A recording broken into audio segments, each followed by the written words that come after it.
शलाकया चक्षुरुन्मीलितं येन तस्मै श्रीगुरुवे नमः। वाञ्छाकल्पतरुभ्यश्च कृपासिन्धुभ्यैव च पतितानां पावनेभ्यो वैष्णवेभ्यो नमो नमः। हे कृष्णा करुणा सिंधु दीनबंधो जगत्पते गोपेश गोपिकाकांत राधाकांत नमोस्तुते। तप्त कांचन गौरांगी राधे वृंदावनेश्वरी वृषभानुसुते देवी प्रणमामि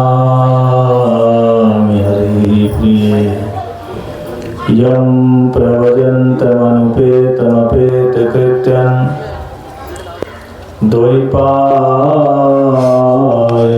विरहकातर आजुभावः पुत्रेति तन्मयतया तर्वो विनेदुषि तं सर्वभूतहृदयं मुनिमानतोऽस्मि। हे देव हे दैत्य हे भुवनेकबन्धो हे कृष्ण हे चपल हे करुणैकसिन्धु हे नाथ हे रमण हे नयनाभिराम हा कदानुभविता सपदं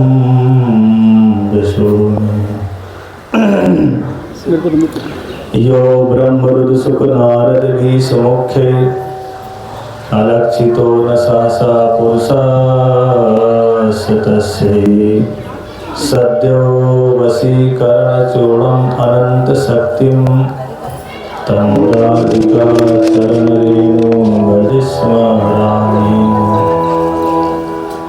पादाब्जयोस्त्रविना वरदास्यमेव न अन्यत् कदापि समये किलिदे याचे सख्यायते मम नमोस्तु नमोस्तु नित्यं दास्यायते मम रसोस्तु सत्यं। वृन्दाय तुलसी देव्यै प्रियाय केशवस्य च कृष्ण भक्ति प्रदे देवी सत्यवते नमो नमः। श्री कृष्ण चैतन्य प्रभु नित्यानंद श्री अद्वैत गदाधर श्रीवासादि गौर भक्तवृंद। बोलो हरे कृष्णा कृष्णा कृष्णा हरे हरे हरे राम राम राम हरे हरे। सर्वप्रथम अस्मदीय परम आराध्य गुरुपाद पद्म ओम विष्णुपाद अष्टोत्तर शत श्री श्रीमद्भक्तिवेदांत शिला माधव गोस्वामी महाराज जी के श्री अभय चरण सरोज में साष्टांग दंडवत प्रणति ज्ञापन करता हूँ। मेरे शिक्षा गुरुदेव श्री परमेश्वरी प्रभु जी के चरणों में श्रद्धा पुष्पांजलि। परम गुरुदेव वैष्णव विष्णुपाद अष्टोत्तर शत श्री श्रीमद् भक्तिवेदांत शिला नारायण गोस्वामी महाराज एवं नित्रीलाभ वैष्णव विष्णुपाद अष्टोत्तर भक्तिवेदांत शिला बावन गोस्वामी महाराज जी के श्री समस्त प्रभुपाद पार्षद के श्री अभय चरण सरोज में श्रद्धा पुष्पांजलि अर्पण करता हूँ।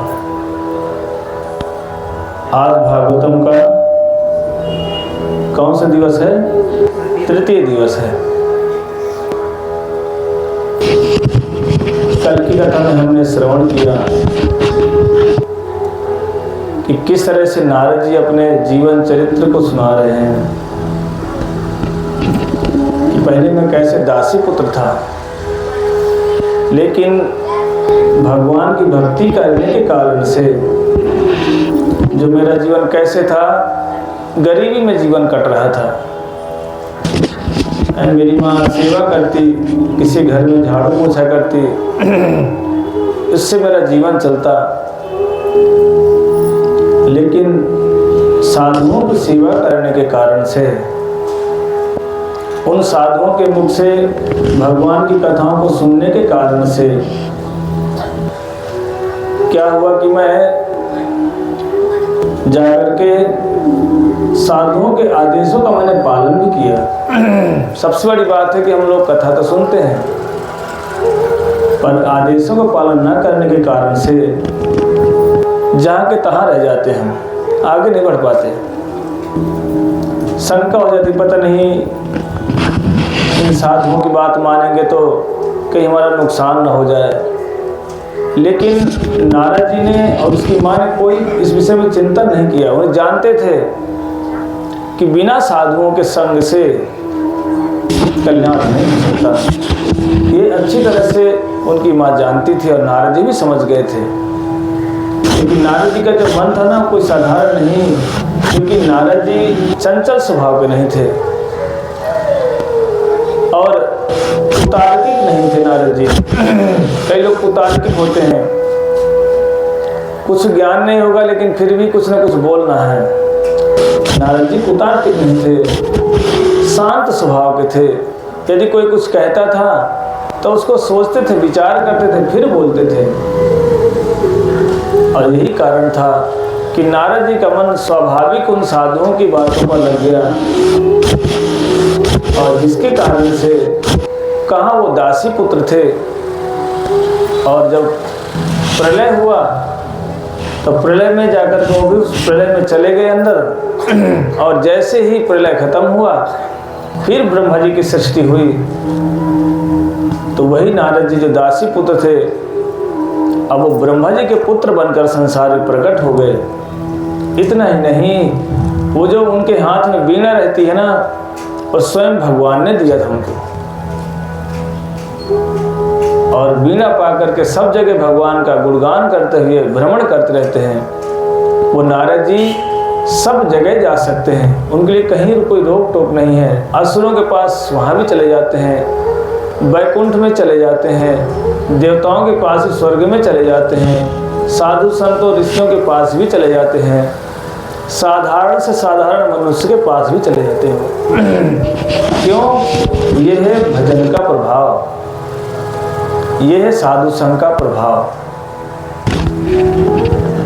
इसीलिए हमें बड़े ध्यान से साधु संघ जरूर करना चाहिए, क्योंकि इस कलिकाल में इतने उपद्रव हो रहे हैं, मन शांत नहीं है, मन विक्षुब्ध है हमारा। एक सेकेंड हमारा मन रुक नहीं सकता। ये मन रूपी चंचल मन को मननात् त्रायते इति मनः, हर समय जो मन चिंतन करता रहता है, सोचता रहता है, इसे कहते हैं मन। ये कैसा मन है? कहते ये ऐसा मन है कि एक राजा है और 10 घोड़े हैं। उस घोड़े का जो चालक है, यदि वो शराब पी करके बैठ जाए और उन घोड़ों की रस्सियों को ऐसे खुला छोड़ दे, वो 10 के 10 घोड़े क्या करेंगे? कोई इधर भागेगा, कोई इधर भागेगा, कोई इधर भागेगा, कोई इधर भागेगा। भागते भागते जितने लोग उस घोड़े में सवार हैं, सब के सब मर जाते हैं। क्यों? क्योंकि घोड़ों का कोई पता नहीं कौन कहाँ जा रहा है। ऐसे ही ये घोड़े कौन है? बोलिए घोड़े को कोई और नहीं, ये हमारी इंद्रियां हैं। ये हमारी इंद्रियां क्या करती हैं? ये कोई आंख इधर भागती है, हाथ इधर भागता है, नाक कहीं भागती है, इसलिए पैर कहीं जाता है हमारा। इस सारी की सारी इंद्रियां यदि सब इधर उधर भागती हैं, समझ जाओ कि मरण निश्चित है। अर्थात जो इस व्यक्ति की इंद्रियां कंट्रोल में नहीं है, जिसका मन चंचल है, चलायमान है, समझो ये व्यक्ति ठीक नहीं है। इसलिए जब घर में देखना कोई बच्चा होता है छोटा सा, तो चलायमान होता है बहुत ज़्यादा, 2 मिनट में नीचे जाएगा, फिर इधर गली, फिर उधर गली, समझो इसका जीवन खराब ना हो जाए कहीं, और खराब हो भी जाता है ऐसे बच्चों का। इसीलिए ऐसे इंद्रियों पर हमें क्या करना चाहिए? कंट्रोल करना चाहिए, रोकना चाहिए। और जिसने अपने इंद्रियों पर कंट्रोल नहीं किया ना, समझो उसका जीवन ज़्यादा लंबे समय तक का नहीं होता है। हमने कई लोगों को अपने जीवन में देखा जिनका मन ही कंट्रोल नहीं है, सोचते हैं कि साधु बनूं कि गृहस्थ करूं, साधु बन जाऊंगा तो फिर मैं संसार नहीं देख पाऊंगा, संसार में रहूंगा इतने सारे दुख मिलेंगे तो लोग मेरा सम्मान नहीं करेंगे। दोनों तरफ पैर रख के चलते हैं। ऐसे व्यक्ति प्राय दुखी रहते हैं। जिसने ये निर्णय ले लिया मुझे तो साधु बनना है, बस भगवान को भजन करना है, समझो एक नाव में सवार हो गया है, अब उसके कोई चिंता की बात नहीं है। और जिसने सोचा मैं इधर भी रहूंगा, समझो वो डूब सकता है। इसीलिए यदि गृहस्थ जीवन में रह करके, क्योंकि देखो जो नारद की माँ थी ना, उसने साधुओं की बात को स्वीकार करके भगवत भजन ही किया था। इसलिए हमें प्रयास करना चाहिए, इससे हमें शिक्षा मिलती है। इन साधुओं का चरित्र क्यों सुनना चाहिए? इन साधुओं के चरित्र को सुनने से हमें एक शिक्षा मिल जाती है कि हमें अपने जीवन कैसे चलाना चाहिए। इसलिए नारद जी का अद्भुत जीवन चरित्र, नारद जी के जाने के बाद वेद व्यास जी बड़े दुखी थे।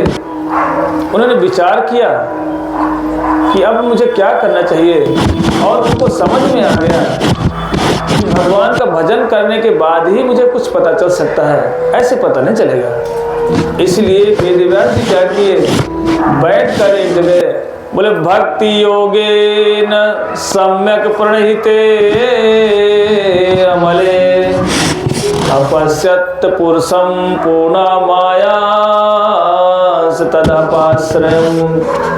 वही वेद व्यास जी क्या किए, भक्ति करना शुरू कर दिए। भक्ति योगेन मनसि सम्यक प्रणहिते अमले अपश्यत पुरुषं पूर्णा माया तदपाश्रयम्। भगवान का भजन किया कि वेद व्यास जी ने, सोचो इतने सब कुछ लिखने के बाद भी उनको कहीं न कहीं एक अहंकार सा हुआ कि मैंने वेद वेदांत लिख दिए। तब जाकर के उनको समझ में आया कि नहीं, इस अहंकार में चलने से कोई फायदा नहीं है, भगवान का शरणागत होना ही पड़ेगा, तभी कल्याण होगा। और तब जाकर के उनको ये समझ में आया, उन्होंने क्या किया, भगवान का दर्शन किया। और उनके जो पीछे खड़ी माया, जो संसार को सृजित करती है, जिसको तो दुर्गा कहते हैं, उस देवी का भी दर्शन किया। और भगवान के जो परिकर थे उनका भी दर्शन किया। सबका दर्शन करने के बाद अब उनको बड़ा पश्चाताप हुआ कि नहीं, मुझसे तो बड़ी भूल हो गई। मैं जिस मद में जी रहा था, जिस अहंकार में जी रहा था कि मैं सब कुछ जानता हूँ, मुझे साधु के पास जाने की क्या आवश्यकता है, मुझे तो सब आता है। कहते हैं ऐसा व्यक्ति को कुछ नहीं आता। कहते जो ये कहता मुझे सब कुछ आता है, समझ जाओ इसको कुछ भी नहीं आता। और जिसने कह दिया नहीं महाराज हमको तो कुछ नहीं आता, समझ जाओ इसको सब कुछ आता है। इसलिए हमारे साधु समाज में जब जाओगे ना, बड़े बड़े हमारे वृंदावन धाम में बड़े बड़े विद्वान पंडित हैं, भजन साधन करते हैं, लेकिन जब उनके पास जाओगे कहोगे महाराज आप तो बहुत बड़े हैं, तो कहते नहीं हम तो कुछ भी नहीं है, हमसे तो ये बड़े हैं जो साधु बैठे हुए हैं, ये बड़े हमसे। यदि ऐसी दीनता आ जाए ना, समझो भगवान की कृपा तुरंत हो जाती है। लेकिन आज की डेट में कोई झुकना नहीं चाहता। यही कारण है कि कुछ भी नहीं मिलता। बारिश कहाँ होती है? बारिश सब जगह हो रही है। पहाड़ों में वही बारिश होती है, खेतों में वही बारिश होती है, लेकिन पानी कहाँ रुकता है? पहाड़ों में तो एक बूंद भी नहीं टिकता, सारा बहकर कहाँ जाता है? खेतों में आ जाता है। और जहाँ गड्ढा होता है ना, वहाँ भर जाता है। क्यों? ये गड्ढा क्या है? यही है श्रद्धा रूपी गड्ढा। बोले पहाड़ क्या है? ये अहंकार रूपी पहाड़ है कि हमें सब कुछ आता है। ऐसे लोग कहते हैं एक भी कभी भगवत कृपा नहीं होती उनके ऊपर। इसलिए सब समय प्रयास करना चाहिए, हमें झुकने का प्रयास करना चाहिए। वेद व्यास जी समझ गए कि जिस अहंकार से मैं सोच रहा था, मैंने वेद वेदांत लिख डाले, यहाँ पर तो कुछ भी नहीं मैं जान पाया। इसलिए उन्होंने तुरंत भगवान का ध्यान किया और जब सब कुछ भगवत कृपा से दर्शन पाया तब विचार करने लगे, नहीं मुझसे भूल हो गई थी। और जाकर दर्शन करके कि उन्होंने क्या किया, जैसे भगवान का दर्शन किया उन्होंने ब्रजधाम में जाकर के ब्रजवासियों का दर्शन किया। तुरंत उन्होंने दर्शन करते करते श्रीमद् भागवतम को लिखना शुरू कर दिए। और जैसे भागवतम लिखे, लिखने के साथ ही उनका जो भय था, जिसके कारण से दुखी थे, वो दुखी भाग गया। कहते यस्याम वै श्रूयमाणायाम कृष्णे परम पुरुषे भक्तिरुत्पद्यते पुंसः शोकमो भयापः। कहते जिसने परम पुरुष भगवान का आश्रय ले लेते हैं, कहते उनका शोक, उनका मोह, उनका भय सब कुछ नष्ट हो जाता है। हम संसार में भयभीत हैं, हमको शोक है, हर समय हम दुखी रहते हैं। कारण क्या है, कहीं न कहीं हमको भय है किसी न किसी चीज का। कहते जिसने परम पुरुष भगवान का चरण आश्रय ले लिया, कहते उसका सब कुछ नष्ट हो जाता है। शोक मोह भयापहा, और वो सब समय आनंद में डूब जाता है।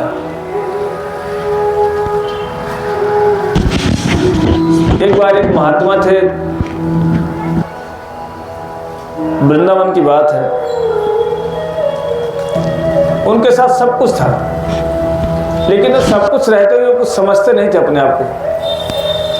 वो सोचते थे हमारे पास कुछ भी नहीं है और निश्चिंत होकर रहते। एक दिन वो ट्रेन में सफर कर रहे थे,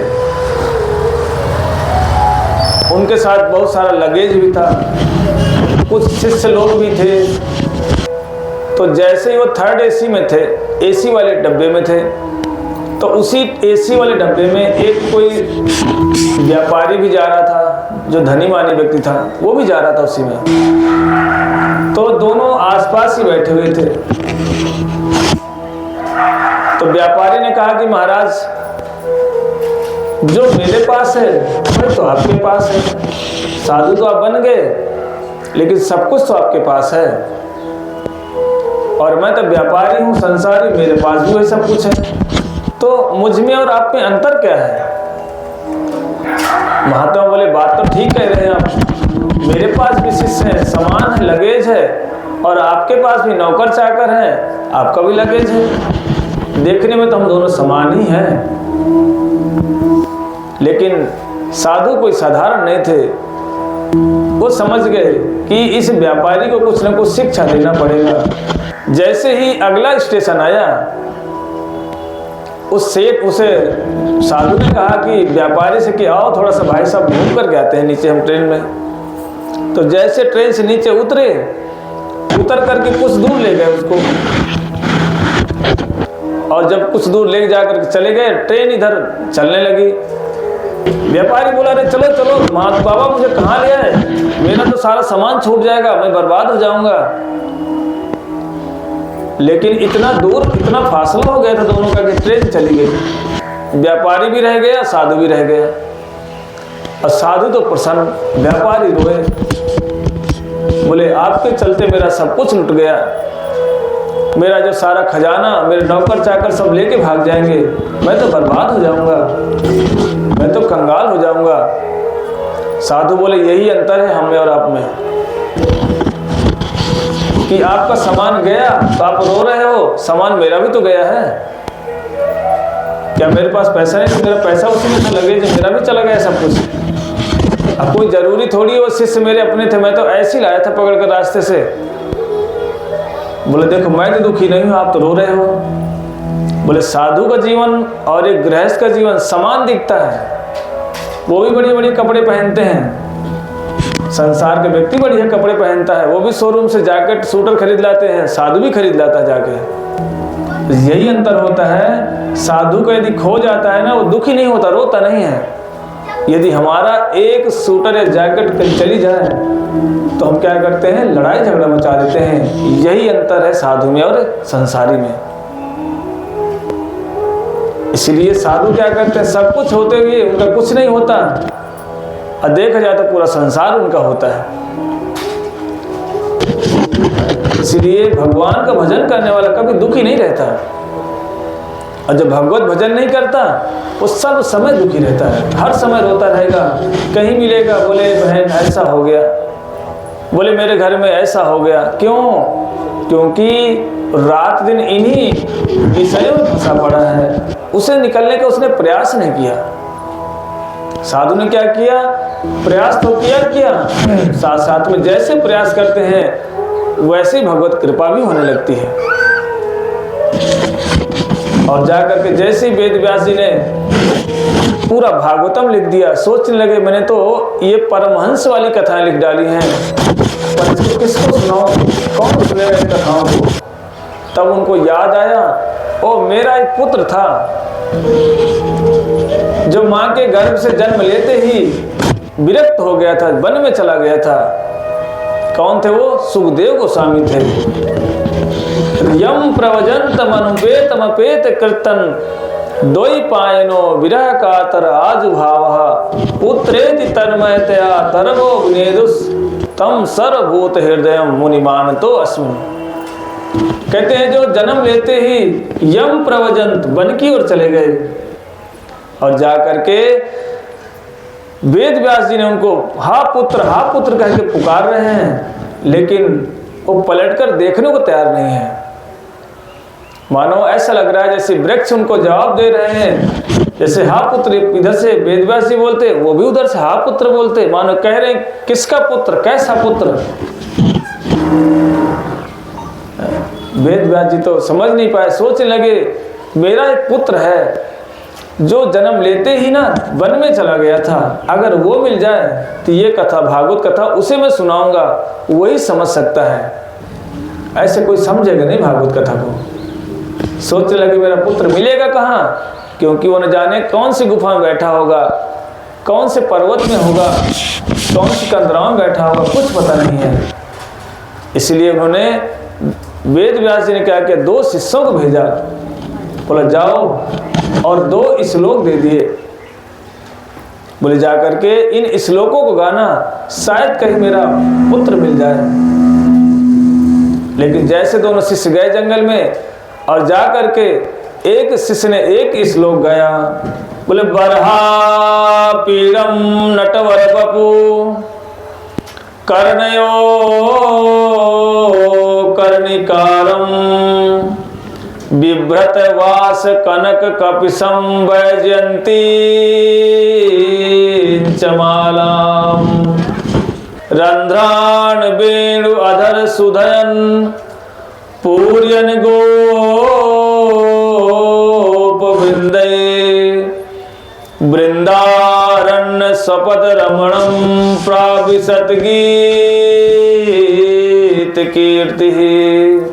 जैसे इस श्लोक को बोला, अर्थात बरहा पीड़म नटवर वपु कर्णयो कर्णिकारम, कि भगवान का स्वरूप कैसा है, बोले बरहा पीड़म अर्थात सिर पर जिनके मोर पंख है, कर्णयो कर्णिकारम और जिनके कानों में कनेर का पुष्प लगा हुआ है, पीतांबर धारण किए हुए हैं।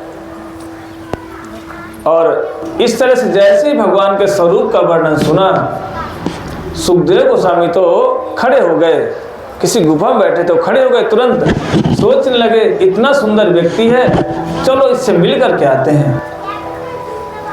लेकिन सुखदेव गोस्वामी ने विचार किया, सुंदर व्यक्ति है, हो सकता है मैं जाऊं, मेरे से बात ही ना करे वो, क्योंकि प्राय क्या होते हैं, जो सुंदर लोग होते हैं ना, वो बात नहीं किसी से करते हैं। इसलिए सुखदेव गोस्वामी विचार करके सोचे छोड़ो, हमें नहीं जाना इसके पास, और जाकर के फिर गुफा में बैठ गए। जैसे बैठ गए तब तक दूसरा शिष्य दूसरा श्लोक गाना शुरू कर दिया, बोला अहो बकीयम स्तन काल कूटम जिघासया यदा साध्वी लेभे गतिम धात्र उचितम तत्वन्या कम वा दयालु शरणम ब्रजेम।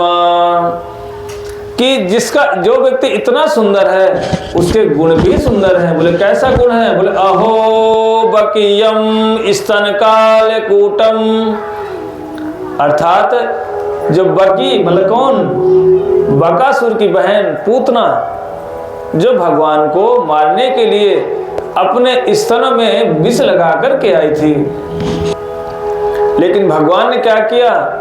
उसका भी कल्याण कर दिया, उसके विष को पिया और उसको सद्गति भी प्रदान कर दी। जैसे सुखदेव गोस्वामी ने सुना कि इतना सुंदर व्यक्ति और उसके गुण भी इतने सुंदर, बोले चलो चलो मिल के आते हैं उससे। अब रहा नहीं गया, तुरंत आए। जैसे आए बोले भैया एक दो हमको और सुना दो ऐसे श्लोक। लेकिन उनके शिष्यों ने कहा नहीं नहीं महाराज, हमारे पास बस इतना ही खजाना है। यदि और अधिक सुनने की इच्छा है ना तो हमारे गुरुजी के पास चलो, उन्होंने तो पूरे ऐसे ऐसे श्लोक 18,000 श्लोक लिख रखे हैं।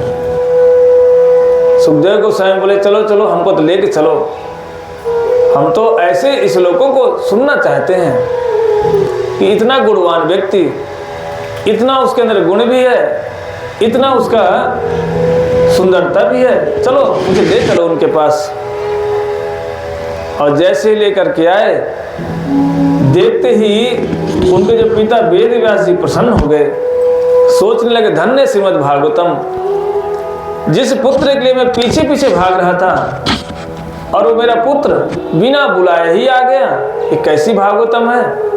सारा दुख मेरा नष्ट हो गया, जो शोक मोह भय था मेरा वो सब कुछ नष्ट हो गया, क्योंकि सुखदेव गोस्वामी जी के कारण से वेद व्यास जी दुखी रहते थे कि एक पुत्र हुआ था वो भी जंगल चला गया, लेकिन श्रीमद् भागवतम को सुनने के कारण से लौट करके मेरे पास आ गया। ऐसे श्रीमद् भागवतम विचार करने लगे। जो आत्माराम मुनि हैं, जो योगी लोग हैं, वो भी भागवतम को सुन करके क्या करते हैं? भगवान का भजन करना शुरू कर देते हैं।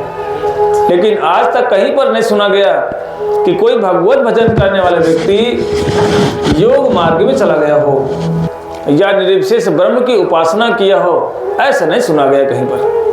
हाँ, ये जरूर सुना जाता है कि एक योगी था, भगवान का उसने क्या किया? योग मार्ग को छोड़ा, लौट करके भगवत भजन करने लगा। ये तो 50 इसके उदाहरण हैं, हमारे वृंदावन भी हैं और जगहों में भी हैं। लेकिन कहीं ये सुना नहीं गया कि नहीं एक भक्त थे, वो भक्ति को छोड़ करके योगी बन गए, ऐसा नहीं सुना जाता। क्यों? क्योंकि योग मार्ग है क्या? ये भी कष्टदायी है। कई योगी लोगों ने क्या किया? सिद्धियां प्राप्त कर ली, लेकिन बाद में संसार में गिर गए, कष्ट में फिर चले गए। लेकिन जो भक्त होते हैं वो कभी चक्कर में नहीं पड़ते, सिद्धियों के चक्कर में कभी भी एक भक्त नहीं पड़ता, जबकि उनके पास सिद्धियां होती हैं, चाहे तो वो दिखा सकते हैं, पर कभी किसी को अपनी सिद्धियां दिखाते नहीं। ऐसे एक बंगाल में एक साधु थे, जगन्नाथ दास बाबा जी महाराज।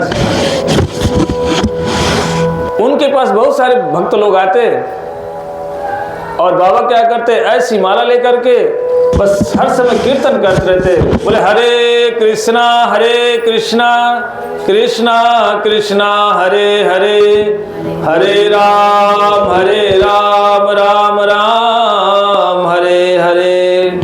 इस महामंत्र का जप करते बैठ करके।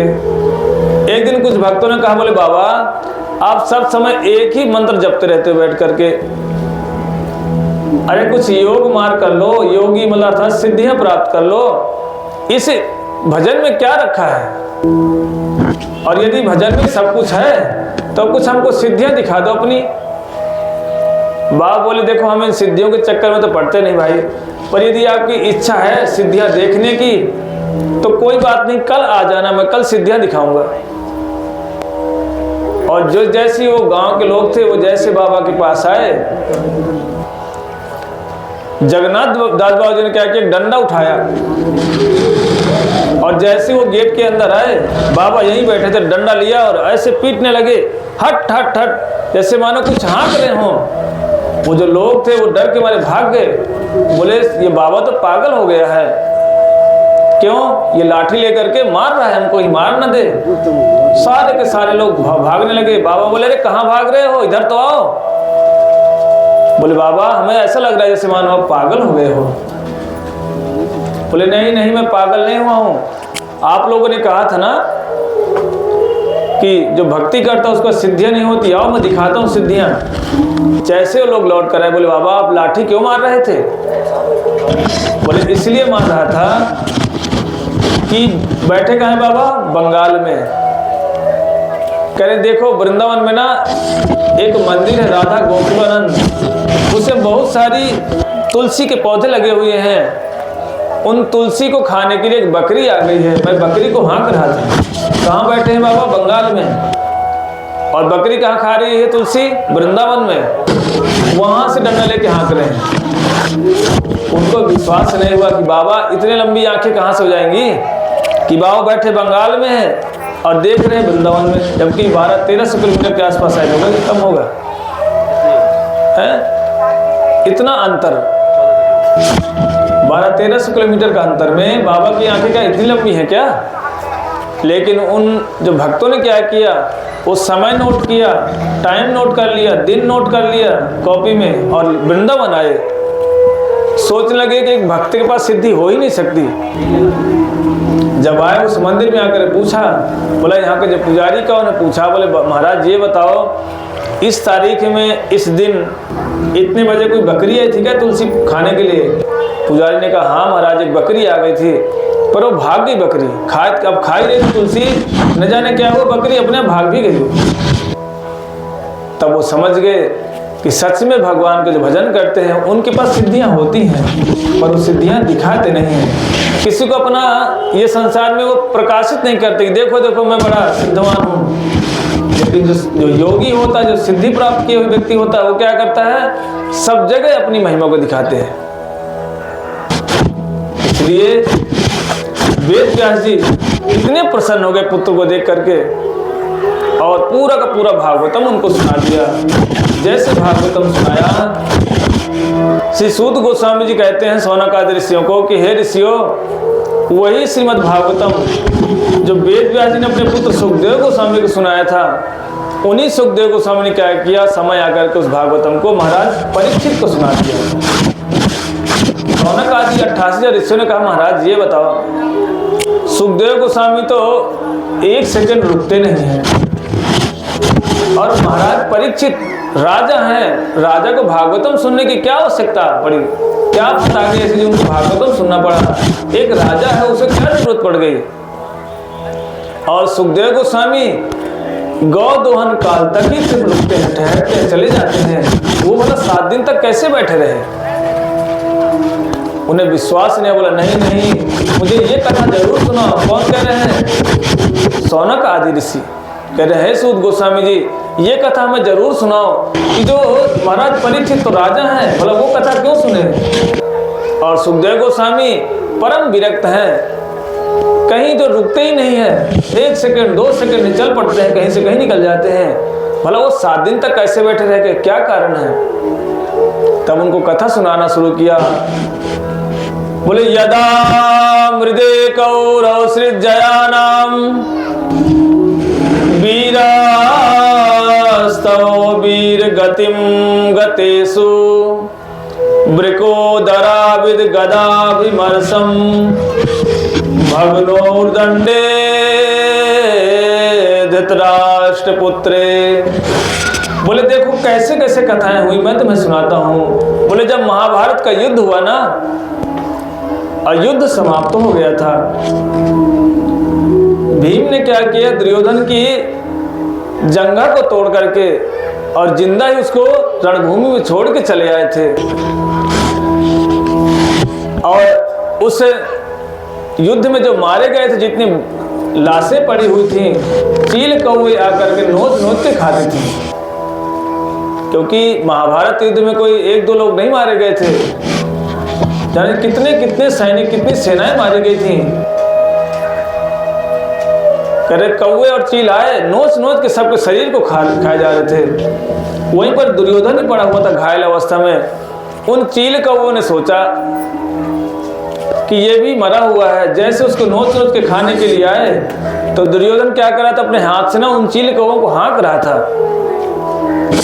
इतने में जो द्रोणाचार्य के पुत्र थे अश्वत्थामा, अचानक वहां पहुंचे, क्या देखा कि जो दुर्योधन है, जो इतना शक्तिशाली था, आज वो चील कौवों को हाँक रहा है, वो भी हटाए नहीं हट रहे, इसको नोच कर खाने के लिए आ रहे हैं। अश्वत्थामा बोला, हे दुर्योधन, मैंने तो आपका पराक्रम देखा है, क्या आपके अंदर शक्ति थी, पर ऐसी दुर्दशा मुझसे देख ही नहीं जा रही, इसलिए कृपा करके बताओ मैं आपकी क्या सहायता कर सकता हूँ। दुर्योधन बोले, देखो मैं तो मरने वाला हूँ, ये दुख की बात नहीं है। बोले, फिर दुख की बात क्या है? बोले, सबसे बड़ा दुख क्या है कि जो शत्रु थे ना, 5 भाई थे, 5 भाइयों में एक भी भाई तो नहीं मरा, यदि एक भी मर जाता ना तो मेरे मन को शांति पड़ जाती। अश्वत्थामा बोला, कोई बात नहीं दुर्योधन, आप 5 की बात कर रहे हैं, एक मर जाता मैं 5 को मार दूंगा। जैसे अश्वत्थामा ने कहा, नहीं नहीं मैं 5 को खत्म कर दूंगा।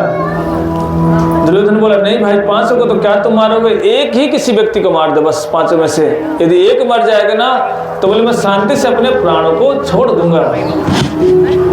देखो ये अवस्था है ईर्ष्या की, मरने की कगार में होकर के मरने वाले हैं, फिर भी हृदय में क्या है कि शत्रु मर जाए तब मैं प्राण छोड़ पाऊं। अश्वत्थामा बोले, चिंता मत करो दुर्योधन, मैं 5 को खत्म कर दूंगा। और अश्वत्थामा जैसे आगे बढ़ा, आगे क्या देखा, रात का समय है, पांडवों के शिविर में जा रहे थे, रास्ते में क्या देखा कि कौवों का जहां पर घोंसले बने हुए थे, उल्लू आया और आकर के उल्लू ने क्या किया, सारे कौवों को मार मार करके भगा दिया। जबकि कौवा बहुत तेज पक्षी होता है, उसके सामने कोई नहीं टिकता, लेकिन इतना तेजवान पक्षी होकर के भी उल्लू के सामने टिक नहीं पाया। क्यों? क्योंकि रात के समय था, रात में उल्लू को दिखाई पड़ता है और कौवा को रात में दिखाई नहीं पड़ता। यही कारण है, मौका देख करके उन्होंने क्या किया, आक्रमण कर दिया उल्लू ने, और सारे कौवों को मार करके गिरा दिया। ये देख करके अश्वत्थामा विचार करने लगा, यही एक मौका है कि मैं आराम से इनको मार सकता हूँ। रात में जाऊंगा, सोते समय 5 पांडवों को मार करके चलाऊंगा। और जैसे ही अश्वत्थामा आगे गया, लेकिन उस दिन विजय रथ था, अर्थात उस दिन उन्होंने महाभारत युद्ध विजय प्राप्त किया था। भगवान कृष्ण बोले, देखो पांडव, आज शिविर में सोना नहीं, आज तुम चल करके बाहर उत्सव मनाएंगे, क्योंकि ये रात कैसी है, बोले विजय उत्सव रात है। जैसे ही पहुंचे और इधर क्या किया, जो 5 पांडवों के जो बच्चे थे, लड़के थे, वो उनके शिविर में आकर के सो गए, और 5 पांडव और द्रौपदी के साथ में भगवान कृष्ण उनको बाहर कहीं लेके चले गए। और इधर अश्वत्थामा आया, देखा कि सब के सब पांडव सोए हुए हैं। उस अश्वत्थामा ने क्या किया, 5 पांडवों का सिर काट दिया, यहाँ से अलग अलग कर दिया, 5 का सिर लिया, लेकर के पहुंच गया कहाँ, दुर्योधन के पास। बोले, देखो दुर्योधन, तुम एक की मान की बात कर रहे थे, मैंने 5 पांडवों को मार दिया।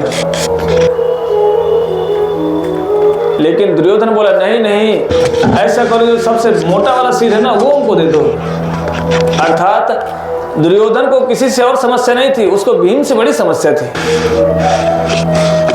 लेकिन दुर्योधन विचार करने लगा कि जिस भीम को मेरी गदा मारती थी, उसका कुछ भी नहीं बिगड़ता था, सिर का एक केस भी नहीं गिरता था, और भला ये अश्वत्थामा उसका सिर काट के लाए, ऐसे कैसे हो सकता है? जिस अर्जुन के सामने, जिस उसके धनुष के सामने कोई टिकता नहीं था, और ये अश्वत्थामा भला उसको काट, उसका सिर कैसे काट दिया?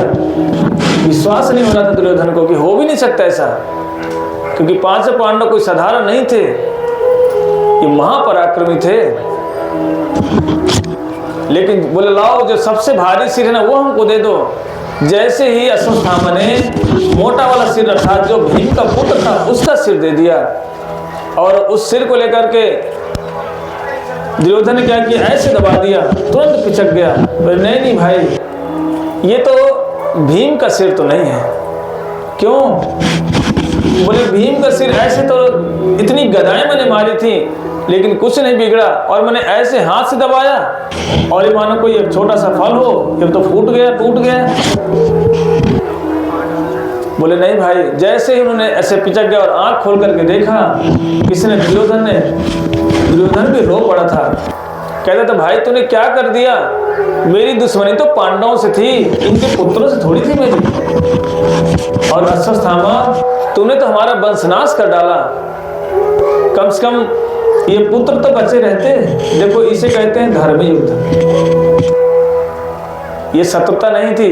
दुर्योधन कभी नहीं चाहता था कि उनके पुत्रों को कोई मारे, पांडवों से दुश्मनी थी इनकी, लेकिन पुत्रों से कभी नहीं थी। लेकिन समाज में क्या होता है, दुश्मनी यदि हो जाए ना, लड़ाई हो जाए ना, तो पुत्र कहते हैं उसके घर के कुत्ते को भी नहीं छोड़ने को तैयार होते। यदि पता चल जाए कि लड़ाई होगी हमारी इससे पड़ोसन से, तो उसका तो नुकसान करेंगे। यदि उसका पुत्र या पुत्री कहीं मिल गई तो उसको भी दाएं में कहीं इधर भिजवा देते हैं।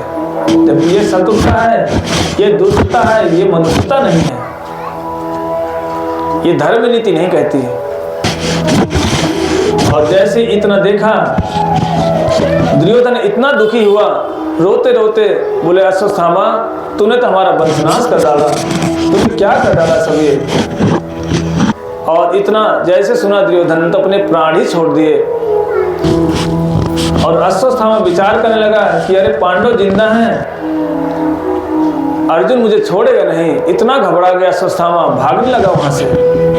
इधर क्या हुआ, जैसे सुबह का समय आया, पांचों पांडव द्रौपदी के साथ जैसे आए, द्रौपदी पहले आ गई शिविर में। जैसे आए तो क्या देखा कि मेरे जो पांचों पुत्र हैं खाली उनका धड़ पड़ा हुआ, ये नीचे का हिस्सा, सिर तो गायब है पांचों पुत्रों के। ये देख करके तो द्रौपदी चित्कार कर रो पड़ी, जोर जोर से रोई। बोले माता शिशूनाम निधनम सुतानाम निशम घोरम परितापमानः।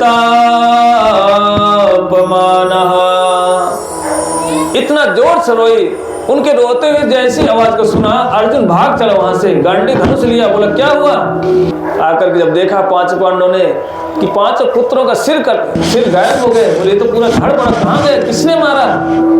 अर्जुन तो बिगड़ गया पूरा। बोले जिसने भी मेरे पुत्रों का सिर कलम किया है तभी हम इनका क्रिया संस्कार करेंगे, जब उस व्यक्ति को हम इसी के सामने उसका गला काटेंगे। भगवान चुपचाप खड़े रहे वहां पर, कुछ बोले नहीं कृष्ण।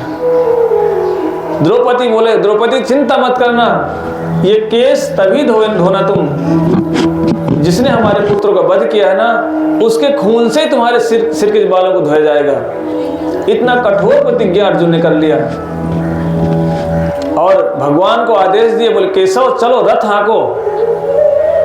भगवान कृष्ण रथ हाँकने लगे और अर्जुन चढ़ के बैठ गए और बोले चलो इस दिशा की तरफ। और उसी दिशा में अश्वत्थामा भाग रहा था। और जैसे गए दौड़ करके देखा अश्वत्थामा ने कि अरे ये तो अर्जुन आ गया, भगवान कृष्ण आ गए। अश्वत्थामा समझ गए मुझे छोड़ेगा नहीं ये। और अर्जुन ने क्या कि दौड़ करके उसको पकड़ लिया, और जैसे उसको पकड़ा और रथ में बांधने लगा, और अर्जुन ने उसको बांधना शुरू कर दिया। इतने में भगवान कृष्ण बोले अर्जुन ये क्या कर रहे हो, इसको क्यों बांध रहे हो। बोले इसको बांधो मत, इसको यहीं के यहीं खत्म कर दो, क्योंकि इसने 10 प्रकार के अपराध किए हैं, पाप किए हैं। बोले कैसे, बोले कभी भी सोते हुए व्यक्ति को मारना नहीं चाहिए, और कभी भी स्त्रियों पर हाथ नहीं उठाना चाहिए। बोले मत्ता प्रमत्ता उन्मत्ता सुप्तम बालम स्त्रियम जड़म भीरथम भीतम प्रपन्नः। बोले कभी भी सोए हुए व्यक्ति को कभी हमें वार नहीं करना चाहिए। यदि हमारा शत्रु ही क्यों न हो, यदि सो रहा है कभी उसे नहीं मारना चाहिए। ये धर्म नीति नहीं है। कहते हैं बालक को, किसी का भी संतान हो, छोटा बच्चा हो, उसका शत्रु का ही बच्चा क्यों ना हो, कभी भी यदि कहीं मिल जाए उसको कभी नहीं मारना चाहिए। और यदि सोया हुआ हो, स्त्री हो, पुरुष हो, छोटा बच्चा हो, कभी उस पर वार नहीं करना चाहिए। और बोले स्त्रियों को कभी नहीं मारना चाहिए। और शराबी हो, शराब पी के मत हो, घूम रहा हो, गाली भी बके, कहते उस पर वार नहीं करना चाहिए, क्योंकि इससे होश ही नहीं है अपने आप को, मतलब मैं क्या कर रहा हूँ, क्या बोल रहा हूँ। और पागल को कभी नहीं मारना चाहिए और निहत्थे पर कभी वार नहीं करना चाहिए। यदि हमारा शत्रु है और हमारे हाथ में कुछ मारने पीटने वाला सामान है, शत्रु पक्ष यदि खाली हाथ है, नंगे हाथ है, कभी उस पर वार नहीं करना चाहिए। ये धर्म नीति नहीं है। और हम लोग क्या करते हैं, यही मौका देखते हैं अपने दुश्मनी निकालने के लिए। देखा है सो रहा है घर में, चलो आक्रमण कर दो, रातें मार दो, इसको शराब पिला देंगे और जान से मार देंगे। ये सब प्लानिंग होती है संसार के लोगों की, जबकि ये धर्म के विरुद्ध बातें हैं। अरे शत्रुता निभानी है तो किसी दुश्मन से भी निभाना है तो सामने वाले को बता दो कि मैं आपसे लड़ने आ रहा हूं, तैयार हो जाना। उसे कहते हैं युद्ध, धर्म युद्ध। लेकिन अर्जुन बोला नहीं नहीं प्रभु, मैंने तो शपथ लिया है, मैं तो द्रौपदी के सामने इसका सिर कलम करूंगा।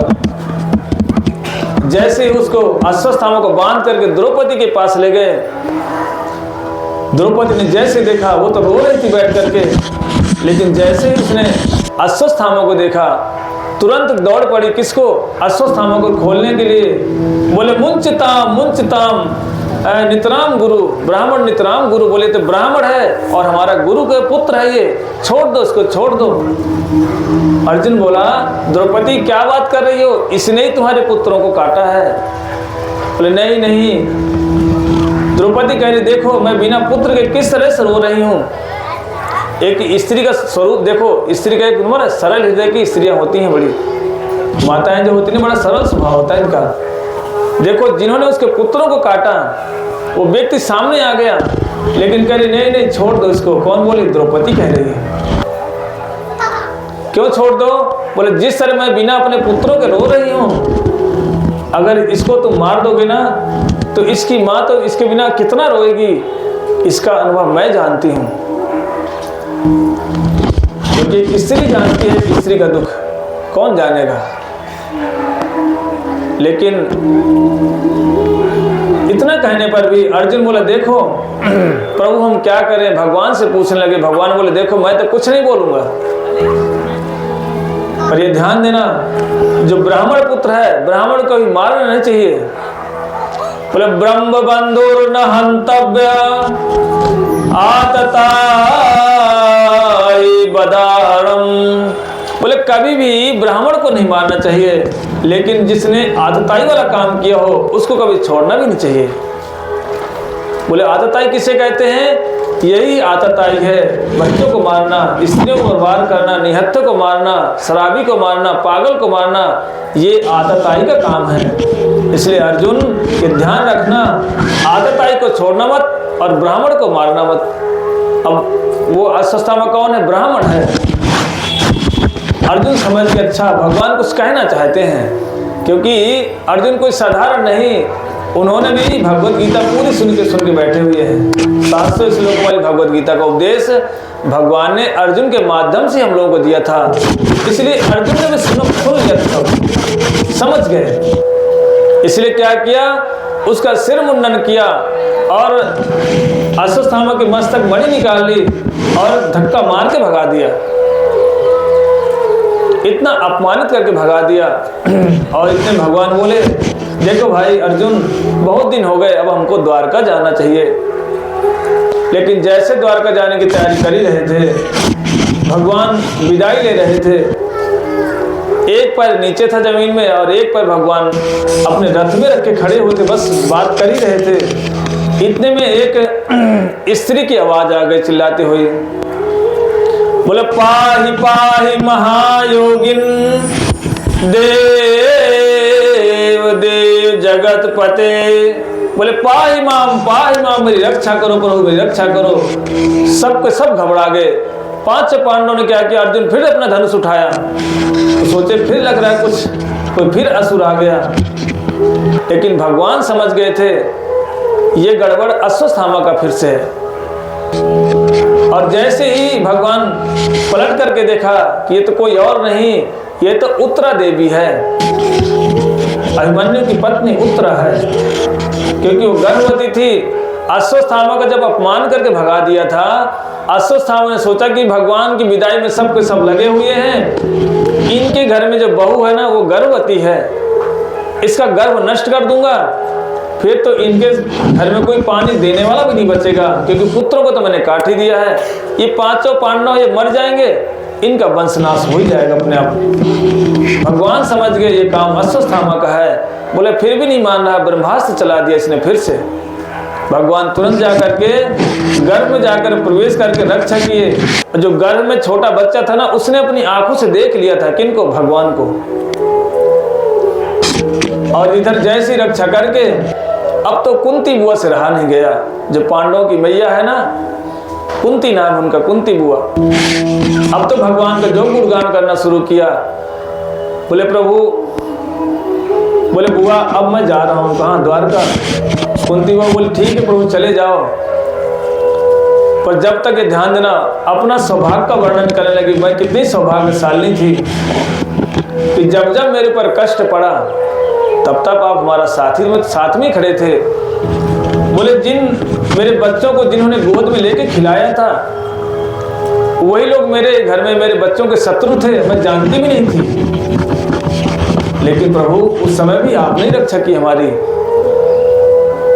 बोले जो मेरा भीम जो पुत्र था, उसको तो विष के लड्डू खिला दिए थे, लेकिन आपके कारण से वो तो 10,000 हाथियों को बल प्राप्त कर लिया था। मतलब मेरे जैसे सौभाग्य तो देवकी वसुदेव को भी नहीं मिला। आप तो मेरे साथ हर समय साथ साथ रहते। भगवान बोले बुआ ये कैसी बातें कर रही हो, आप तो मेरी बुआ हैं, मैं तो आपका भतीजा हूँ। बोले देखो अब ये रिश्ता चलेगा नहीं, ये बुआ भतीजी का रिश्ता खत्म करो, आप भगवान हैं। बोले नहीं बुआ मैं कहाँ से भगवान हूँ, मैं देख आपके साथ रहता हूँ, मैं अर्जुन के साथ सब समय खेलता रहता। बोले नहीं ये ममता रूपी मेरी आंखों में पर्दा मत डालो, अब तो जो सत्य है वही सुनो, आप चुपचाप रहो, आज मैं बोलूंगी आप सुनो। अभी तक आप बोलते थे हम सुनते थे, लेकिन आज आप सुनो और मैं बोलती हूँ। इतना महिमा गुणगान करने लगी। बोले नमः पंकज नाभाय, नमः पंकज मालिने, नमः पंकज नेत्राय, नमः पंकजांग्रये। बोले हे प्रभु आपके तो सारे जो आंखें हैं ना आपकी, ये आंखें कैसे, बोले पंकज के सदृश अर्थात कमल के जैसी हैं, आपका मुख भी कमल के जैसे हैं। सारे अंगों का कुंती ने वर्णन करना शुरू कर दिया, जिसको सुन करके भगवान थोड़े शर्मा से गए कि मेरी माँ सदस्य मेरी बुआ आज मेरा ही गुणगान कर रही है। लेकिन चुपचाप खड़े रहे, भगवान बोले नहीं। कुंती कहती कि प्रभु इस संसार में जो लोग आपका भजन नहीं करते ना, वो 4 प्रकार के लोग होते हैं। बोले कौन कौन से? बोले जन्म ऐश्वर्य श्रुत श्री भी एद माद मदा पुमान। जो व्यक्ति अधिक सुंदर होता है ना, वो भगवान को भजन नहीं करता। वो सोचता मैं तो सुंदरवान, मुझे क्या जरूरत है। भजन कौन करेगा? जो काले कलूटे लोग भजन करते हैं। और सो जो धनवानी, अधिक धन जिसके पास अधिक धन होता है, वो सोचता है मुझे भजन करने की क्या आवश्यकता है। क्यों? बोले साधु भजन कौन करते हैं? जो गरीब होते हैं वो भजन करेंगे, जिनके घर में खाने को नहीं होता वो भजन करेंगे ना। मैं तो धनी मानी हूँ, पैसे वाला, मुझे क्या आवश्यकता है भजन करने की। और बोले तीसरा कौन है? बोले जो जाति से ब्राह्मण है वो जल्दी भजन नहीं करता है। वो सोचता है मैं तो पहले ही उच्च कुलीन ब्राह्मण हूँ, बोला भगवान तो मेरे पास ही आएंगे, मुझे क्या आवश्यकता है। इसलिए बोले 4 प्रकार के कभी व्यक्ति भजन नहीं करते। ये बात सत्य भी है। अधिक धन हो जाए तो कोई भगवान को मानता है क्या? कहता ले जाना पैसे 500 रुपए, भगवान को भोग लगा देना, मेरे पास समय नहीं है। और अधिक सुंदरवान व्यक्ति जब जाता है साधु के पास तो कहता है ये बाबा इतने लंबे लंबे दाढ़ियाँ, ये महाराज के पास क्या बैठूं, लगा 2 दिन से नहाया कि नहीं नहाया, शरीर से बदबू आ रही है। सुंदर व्यक्ति कहता छोड़ो छोड़ो, मुझे क्या बैठना, साधु के पास नहीं जाना। क्या करके तो मैं मॉल में या किसी नैनीताल या कुल्लू मनाली जाकर के वहाँ एंजॉय करूँगा।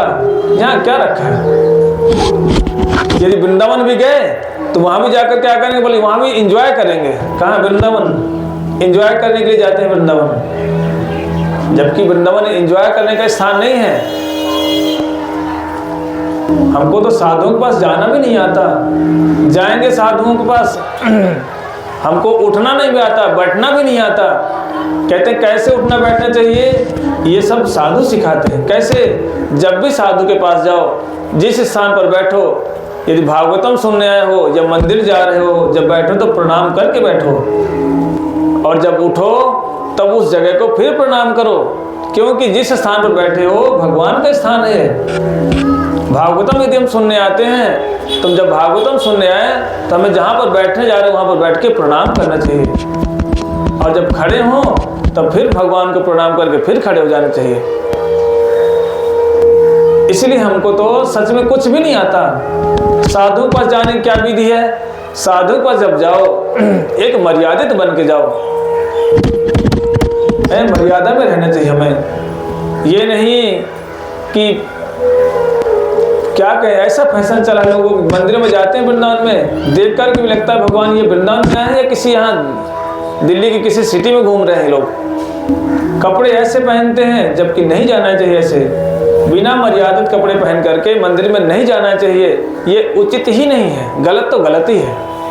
अब कई लोग सोचते होंगे कि हमको ऐसे बोलते हैं भैया, ये बोला नहीं गया, खुद विचार करो, ये उचित तो नहीं है ना। भगवान के पास जा रहे हो और बिना मर्यादित कपड़े पहनोगे, साधुओं के पास जाओगे बिना मर्यादित कपड़े पहनोगे, बोला तुम्हारा जीवन कैसे चलेगा?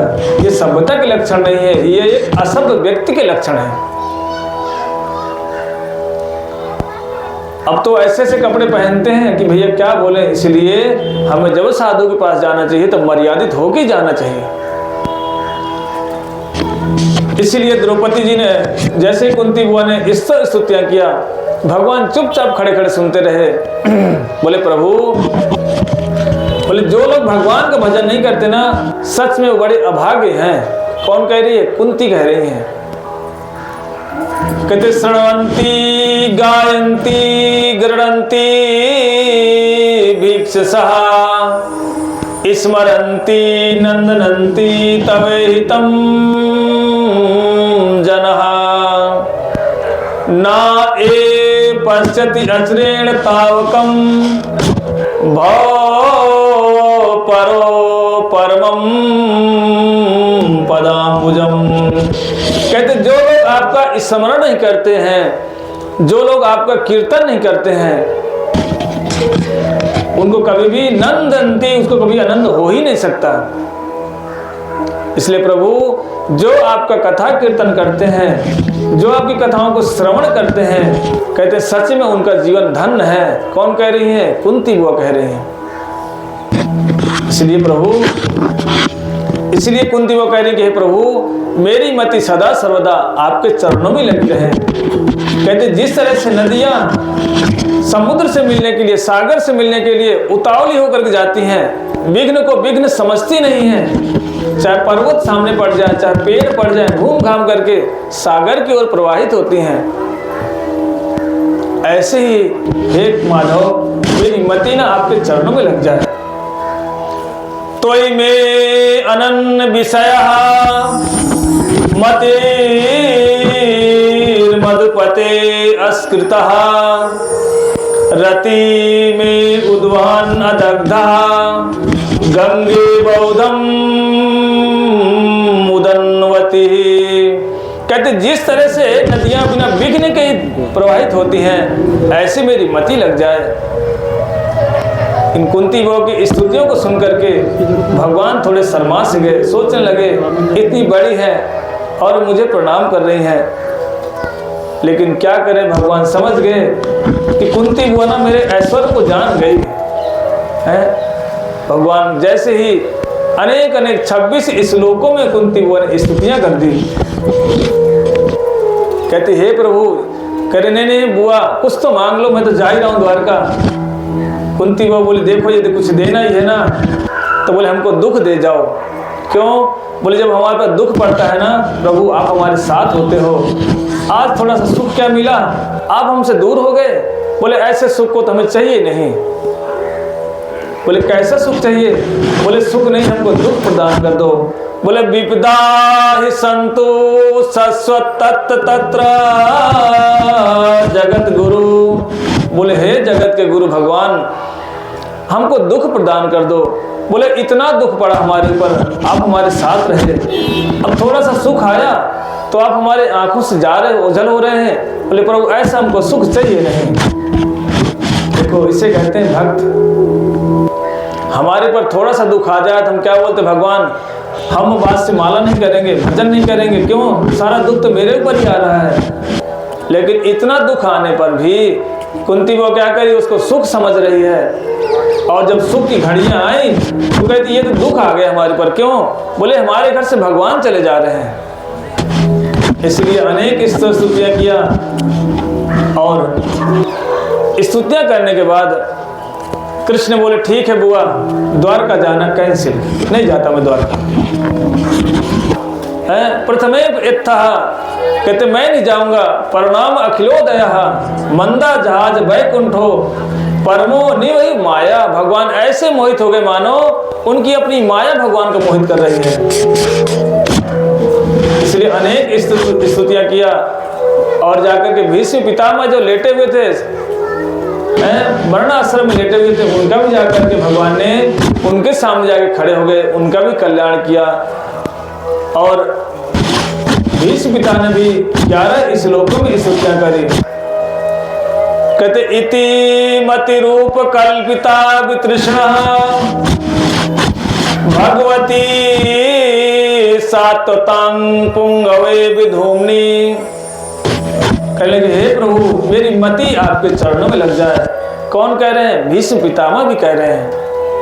और लास्ट में भगवान के लीलाओं का दर्शन करते हुए ललित गति विलास बल गुहास प्रणय निरीक्षण कल्पितो उर्मानः। कहते हैं प्रभु मुझे तो वो आपका दर्शन हो रहा है, स्वरूप का दर्शन हो जाए जब आप रास में विलास करते हो, कैसे ललित रूप धारण करके। भगवान उनके सामने खड़े रहे, उनको दर्शन देते हुए उत्तरायण काल आया, पितामह भी भगवत धाम चले गए। और इधर क्या हुआ, जैसे समय आया और भगवान के साथ में ही अर्जुन भी चले गए थे।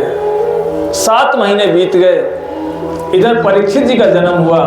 परीक्षित का जैसे जन्म हुआ, परीक्षित तो जो उन्होंने गर्भ में दर्शन किया था, क्योंकि भगवान उत्तर के गर्भ में जो प्रवेश कर गए थे, तो परीक्षित जैसे बाहर निकले ना तो सबकी परीक्षा करते, अर्थात सबका मुंह देखते। छोटा बच्चा क्या होता ना कि मुंह देखता है, किसी ऐसे देखता रहता है, तो परीक्षित भी ऐसे मुंह देखते रहते। सब सोचते पता नहीं ये क्यों देखता है छोटा बच्चा, सबका मुंह क्यों देखते। बोले परितः इक्षणा इति परीक्षिता, सबका जो इक्षण करते देखते कि जो मैंने गर्भ में देखा था जिस व्यक्ति को, क्या ये व्यक्ति वही है? फिर नहीं कहते ये तो नहीं है, फिर उसको देखते अच्छा ये व्यक्ति वही है क्या जो मैंने गर्भ में अपनी मैया के गर्भ में दर्शन किया था। सबका मुंह देखते रहते, परीक्षा करते, नहीं नहीं ये भी नहीं, ये भी नहीं। और इधर क्या हुआ, पांडव जो युधिष्ठिर महाराज जी की जगह थोड़ा अपशगुन से हो रहे हैं। गाय चिल्ला रही, रंभारी, कुत्ते भौंक रहे हैं। अनेक ये अपशगुन के लक्षण हैं। जब गाय हमारे उल्टे हाथ की तरफ निकल जाए समझो ये अपशगुन होता है। यदि कोई साधु पुरुष हमारे उल्टे हाथ से चला जाए ये सब अपशगुन के लक्षण हैं। सियार रो रहे हैं, आकाश से उल्कापात हो रहा है, दिन में तारे निकले हुए हैं। इन सब लक्षणों से समझ में आ गया कि भयंकर कलयुग आ गया है, लग रहा है कुछ अनहोनी होने वाली है। और 7 महीने बीत गए। वो सोचने लगे युधिष्ठिर महाराज अर्जुन भी लौट करके नहीं आया, न जाने क्या हो रहा है द्वारका में, कुछ पता नहीं चल रहा।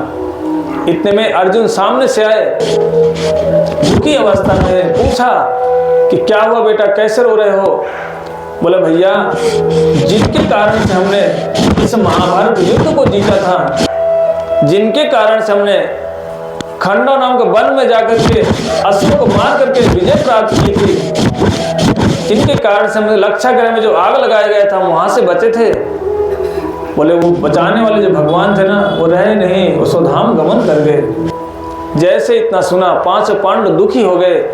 उन्होंने क्या किया, 5 पांडवों ने अपने पुत्र परीक्षित को राज्य अभिषेक कर दिया। कुंती बुआ और सब के सब जाकर के भगवत धाम चले गए, राजपाट छोड़ दिया। बोला अब हम राज्य में नहीं रहेंगे, जब हमारे प्रभु चले गए तो हमें यहाँ रहकर क्या करना है। अब तो राजा बने कौन, परीक्षित। और परीक्षित क्या किए, सब जगह एक दिन विचार करने लगे, मैं थोड़ा सा ना अपने राज्य में घूम करके आता हूँ, देख के आता हूँ। जैसे देखने के गए तो क्या देखा, सब जगह उनके पूर्वजों की महिमा गाई जा रही। सब कहते हैं दुर्योधन बड़े अच्छे थे, ओ युधिष्ठिर महाराज बड़े अच्छे थे, अर्जुन बड़ा सुंदर था, भीम जैसा गदाधारी भूतो न भविष्यति, अब तो नहीं होगा। नकुल सहदेव कितने अच्छे व्यक्ति थे। लेकिन एक दिन जैसे सुनते सुनते लौट आए, सोचने लगे चलो मेरे दादाओं की, मेरे पूर्वजों की सब जगह महिमा है। एक दिन तो परीक्षित महाराज के अंदर मन में विचार आया, चलो आज हम शिकार खेलने चलते हैं। जैसे शिकार खेलने के लिए गए बाहर, क्या देखा कि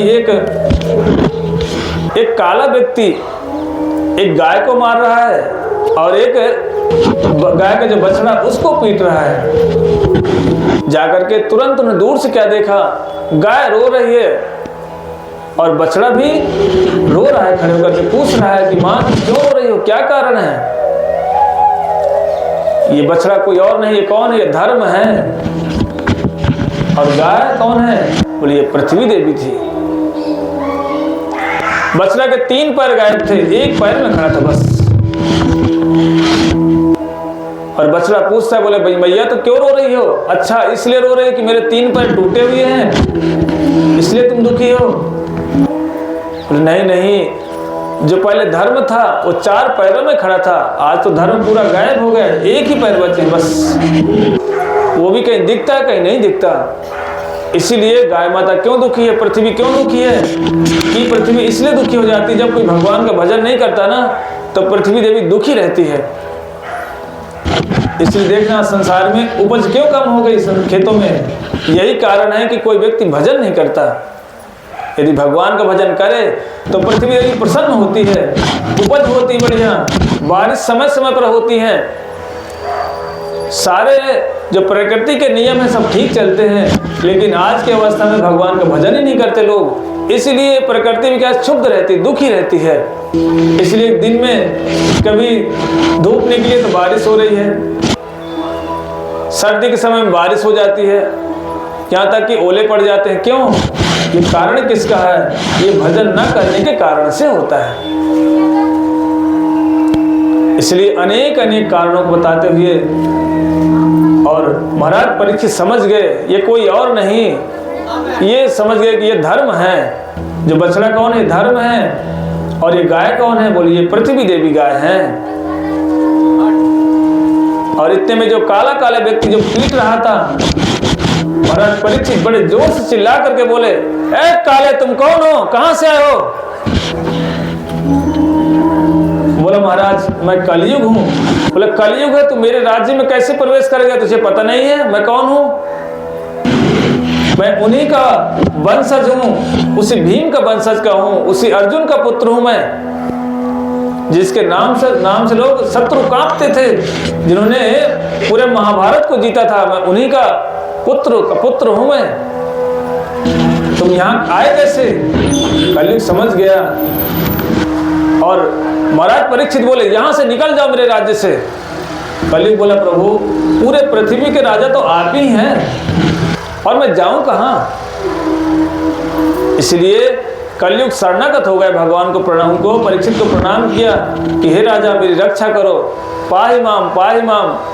जब कोई शरणागत हो जाता है तो राजा रक्षा भी कर देते हैं। इसलिए भगवान वो महाराज परीक्षित बोले ठीक है, तुम्हारे अंदर क्या गुण है जिससे मैं तुम्हें अपने राज्य में रहने का स्थान दे दूं। बोले प्रभु मेरे अंदर तो बहुत अवगुण है, गुण तो नहीं है, पर एक गुण मेरे अंदर है। बोले कौन सा गुण है। बोले कलेर दोष निधे राजन अस्ति को महान गुण कीर्तना देव कृष्णस्य मुक्त संगा परम बोले प्रभु दोष ही दोष है मेरे अंदर, पर एक गुण है। बोले वो कौन सा गुण है? बोले यदि एक गुण यही है कि यदि कोई कलयुग में भगवान का थोड़ा सा भी नाम ले ले तो बोले मुक्त संगा परम तुझे, बोले संसार के दुखों से मुक्त हो जाता है वो। तो भगवान बोले ठीक, परीक्षित बोले ठीक है, तुम्हें मैं स्थान प्रदान करता हूं रहने के लिए। परीक्षित जी ने उस कलयुग को 4 स्थान दे दिए। बोले अभ्यर्थिस्तदा स्थानानि कलय ददौ, दूतम पानम स्त्रियम सूना यत्रा धर्म से चतुर्विदा। 4 जगह कलयुग वास करता है। कहाँ पर? जहाँ पर मांस काटते हैं लोग, जहाँ लोग अंडा बेचते हैं, उनके यहाँ कलयुग वास करता है। देखो भाई सत्य बात है, बुरा नहीं माना कि कोई दुकान खोल के बैठे तो नहीं महाराज तुमको ऐसे बोल रहे हैं। ये हमारी बातें नहीं है, ये शास्त्र में भागवतम में लिखी बातें, भगवान की लिखी बातें हैं और सत्य को स्वीकार करना ही पड़ेगा। कितना तुम पर्दा डाल दो, नहीं नहीं हम तो सूर्य का मुख नहीं देखेंगे, अरे प्रकाश तो आएगा ही, ताप तो आएगा। कहते जो व्यक्ति मांस बेचते हैं, अंडा बेचते हैं, कहते वहां कलयुग वास करता है। और दूसरा जगह कहा रहता है जो सट्टाबाजी करते हैं, जुआ खेलते हैं, दूतम जिसको बोला गया है, वहां कलयुग वास करता है। जहां पर व्यभिचार इत्यादि होता है, वैश्यावृत्ति होती, वहां कलयुग वास करते हैं। और जहां शराब पीते हैं ठेकाओं में, वहां पर भी कलयुग वास करता है। ये 4 स्थान कलयुग के हैं, इसलिए इन 4 स्थानों से बचना चाहिए हमें। कहते हैं जो सत्पुरुष होता है, जो साधु स्वभाव का व्यक्ति होता है, इन 4 स्थानों में जाने को तैयार नहीं होता, मना कर देता है। कलयुग बोला महाराज जैसे मेरे अंदर गुण वैसे आपने जो मुझे रहने का स्थान दे दिया। बोले प्रभु एक मेरे अंदर बढ़िया वाला गुण है। बोले क्या है तेरे अंदर गुण? बोले यदि कोई कलयुग में नाम कीर्तन करता है उसको तुरंत मुक्ति मिल जाती है। इसलिए प्रभु एक रूम तो बढ़िया वाला दे दो। 4 रूम बिना नॉन अटैच दे दिया आपने, ना तो उसमें एसी है, ना कूलर है, ना पंखा, ऐसे है, गर्मी का समय है। बोले प्रभु एक एसी रूम दे दो। बोले क्यों दे दूं एक एसी रूम? क्योंकि प्रभु एक गुण भी तो है मेरे अंदर। तो ठीक है तुम्हें एक एसी का रूम देते हैं। बोले पुनः सियाच मानायात जातरो मदात प्रभो ततो अनितम मदम कामम रजो वैरांच पंचमम।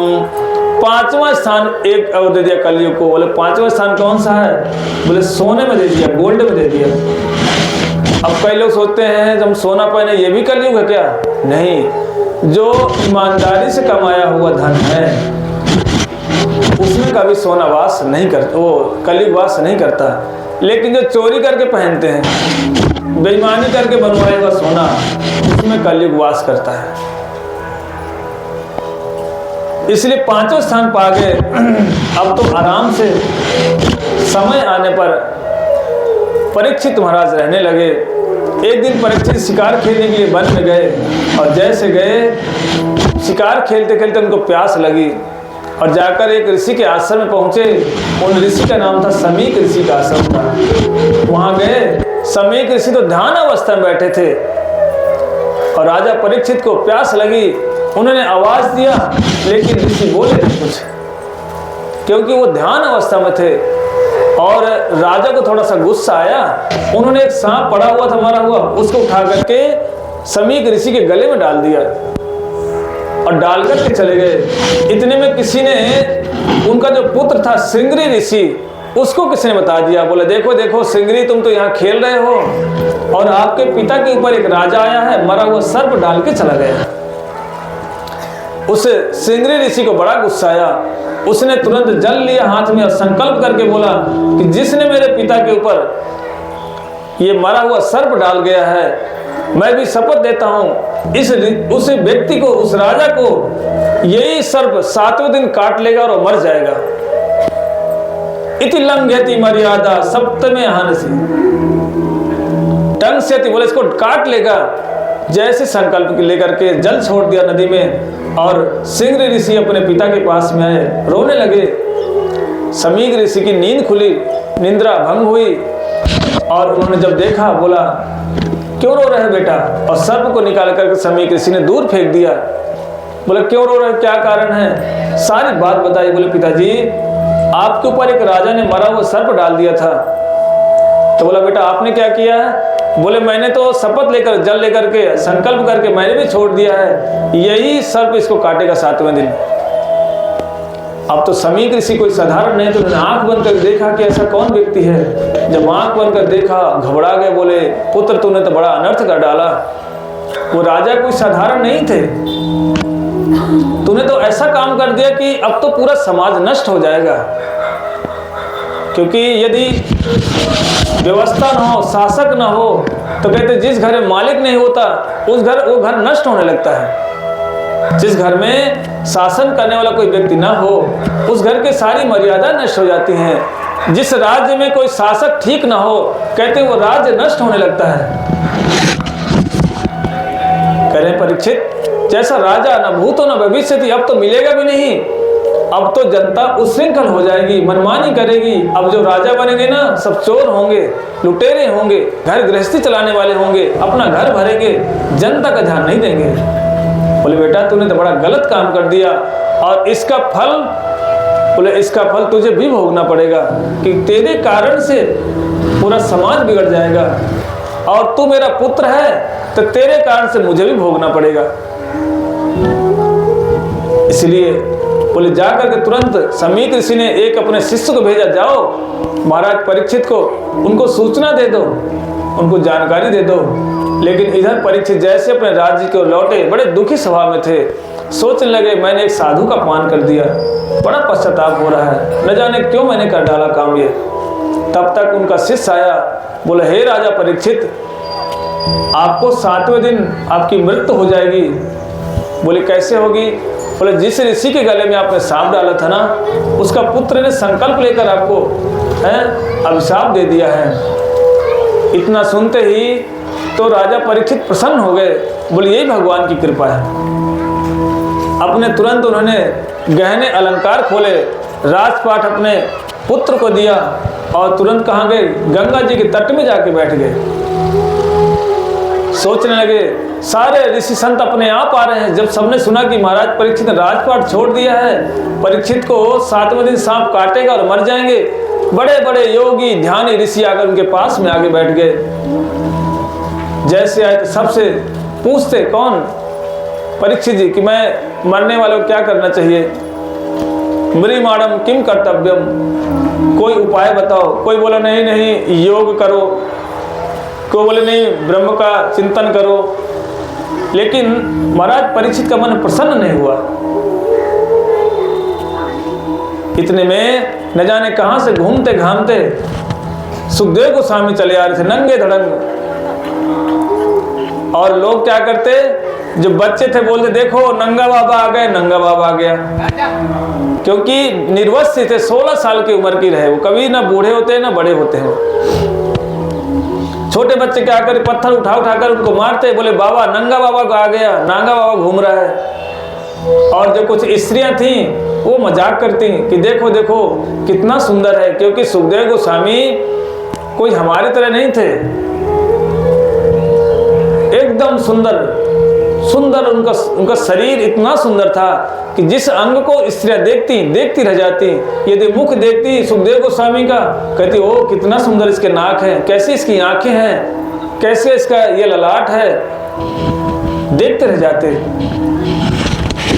और इतने में क्या देखा कि जैसे सुखदेव गोस्वामी जहाँ पर सारे ऋषि बैठे थे, संत बैठे थे, और यहाँ तक कि जो हमारे राजा परीक्षित जहाँ पर बैठे हैं अनशन पर, वहां पर जैसे वो नंगा बाबा पहुंचे सारे ऋषि खड़े हो गए, सबने प्रणाम किया। कि देख करके स्त्री और बालक वहां से भाग गए। सोचने लगे ये कोई बड़े साधु में लग रहा है, जिनको हम ऐसे समझते थे कि अकेले घूम रहे पागल की तरह, लग रहा है कोई बहुत बड़े संत हैं। क्योंकि जो हमारे राजा है ना वो भी इसको खड़े होकर प्रणाम कर रहे हैं। बोले तत्रा भगवत भगवान व्यास पुत्रो यदा क्षया गामट मानो अनपेक्षा अलक्ष्य लिंगो निजलाभितुष्टो वृतैस्य बालैरवधूत वेशः। बोले इनका वेश कैसा था? अवधूत वेश था। अलक्ष्य लिंगो निजलाभितुष्टो, जिनको ये ज्ञान ही नहीं था कौन स्त्री कौन पुरुष। ऐसे बाबा महाराज सुखदेव गोस्वामी थे। जैसे पहुंचे तो उनसे जाकर सुखदेव गोस्वामी जी ने पहुंचते ही महाराज परीक्षित ने उनसे अनेक प्रश्न किए। पूछने लगे कि प्रभु ये बताइए कि मरने वाले व्यक्ति को सिद्धि कैसे मिल सकती है। और दूसरा प्रश्न किया कि किसका भजन करें, किसका श्रवण करें, किसका चिंतन करें हम। सुखदेव गोस्वामी जी ने कहा अरे अभी आके तो बैठा हूं और बैठे तुम प्रश्न करे जा रहे हो, थोड़ा सा कुछ शांति से बैठने दो। परीक्षित जी बोले नहीं नहीं प्रभु मैं जानता हूं, आप तो 2 सेकंड बैठे हो कहो उठ के चले गए तो फिर तो तुम सुनोगे नहीं, इसलिए पहले मैं प्रश्न पूछ लेता हूं। और देखो सबसे बड़ी बात यह है, हम लोग जो कहते हैं ना कि महाराज परीक्षित को तो उन्होंने जरासंध का मुकुट पहन रखा था। कई लोग बोलते हैं बात, भागवत वक्ता ही बोलते हैं, कई भागवत वक्ता बोल जाते हैं बात कि जो महाराज परीक्षित का जो दिमाग खराब हुआ था, जिन्होंने ऋषि के गले में सर्प डाला था, क्योंकि वो जरासंध का मुकुट पहन रखा था। और जरासंध का मुकुट कैसा था? सोने का था, इसलिए बोले उनका दिमाग ही खराब हो गया। जबकि ध्यान देना जरासंध कभी ब्राह्मणों का दुश्मन नहीं था, विद्रोही नहीं करता था वो कभी। और आपको क्या लगता है कि महाराज परीक्षित का ऐसे दिमाग खराब हो जाएगा? जिनको भगवान ने गर्भ में दर्शन दिया हो, क्या उनकी बुद्धि खराब हो सकती है? नहीं हो सकती। और सोचने वाली बात है कि जिन्होंने वैसे देखा जाए तो काम तो गलत हुआ था, पाप हुआ है, ऋषि के चरणों में अपराध हुआ है और अपराध का फल क्या है? नरक। लेकिन महाराज परीक्षित के पास कौन है? सारे ऋषि संत आ गए। इससे ये पता चलता है ये पाप का कारण नहीं है, ये कोई पुण्य, ये भगवान की इच्छा से काम हुआ था। क्योंकि भगवान चाहते थे कि ये ऐसा काम हो जाएगा। तो इससे क्या हो जाएगा? बोले क्योंकि भगवान परीक्षित को सुखदेव गोस्वामी से मिलाना चाहते थे, इसलिए उन्होंने ये काम करवाया था। ये भगवत इच्छा से हुआ था। दूसरा कारण क्या था?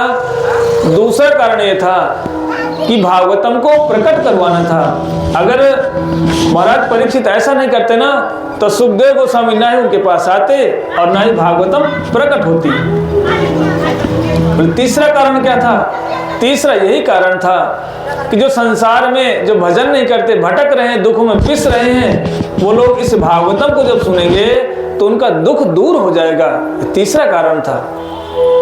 बोले चौथा कारण क्या था? जो भगवान महाराज परीक्षित ने जो सर्प ऋषि के ऊपर डाला, समीक ऋषि के ऊपर, बोले चौथा कारण यही था कि जो भाव भक्त हैं, जिनका भजन करते करते कुछ लेवल बढ़ गया है, ऊपर आ गया है, वो लोग जब भागवतम को पढ़ेंगे, दशम स्कंद इत्यादि, तो वो आनंद में डूब जाएंगे। ये चौथा कारण था। 4 कारणों से भगवान की इच्छा से महाराज परीक्षित ने समीक ऋषि के गले में सर्प डाला था। ये भगवत इच्छा से था, ये उनका कोई पाप नहीं था। क्योंकि महाराज परीक्षित का यदि पाप वो होता ना तो साधु संत नहीं जाते, सुखदेव गोस्वामी जैसे संत उनके पास ऋषि जाते नहीं, वैष्णव नहीं जाते। फिर क्या होता? सीधे उनका पतन हो जाता। और देखो एक सबसे बड़ा कारण है कि मरने वाले व्यक्ति पता क्या करता है? रोता है, छाती पीटता है। बस यदि हमें किसी को पता चल जाए कि कल मुझे मरना है दिन में, तो ये कथा भी नहीं बैठ पाओगी। घर में जाओगी वहां भी मन नहीं लगेगा। सब जगह फोन करके कोई डॉक्टर बुला दो, कोई तांत्रिक बुला दो, कोई ऐसा कोई बाबा बुला दो जो मेरी जान बचा ले, क्यों मैं मरने वाली हूँ कल। लेकिन महाराज परीक्षित एक बार भी ये नहीं पूछ रहे हैं। क्या पूछ रहे हैं कि प्रभु ऐसा कोई उपाय बताओ। अतः पृच्छामि संसिद्धि योगिनां परमं गुरु पुरुषस्य एषा यतः कृतः म्रियमाणां च सर्वतः। बोले हे प्रभु ऐसा कोई उपाय बताओ कि जो व्यक्ति मरने वाला हो तो उसको सिद्धि कैसे प्राप्त होगी। दूसरा प्रश्न क्या करें कि प्रभु हम जैसे मनुष्यों को किसका श्रवण करना चाहिए, किसका स्मरण करना चाहिए और किसका भजन करना चाहिए, ये बताओ। ये क्या मरने के लक्षण है? अगर हमसे कोई ऐसा पता चल जाए मरने वाले, तो हम एक प्रश्न पूछेंगे, बोले भैया मेरे से बात मत करो, मेरा मूड खराब है। क्यों? मुझे कल मरना है। हम रोएंगे बैठ करके, लेकिन वो रोए नहीं, तो भगवान का मनुष्यों के कल्याण के विषय में पूछना शुरू कर दिए।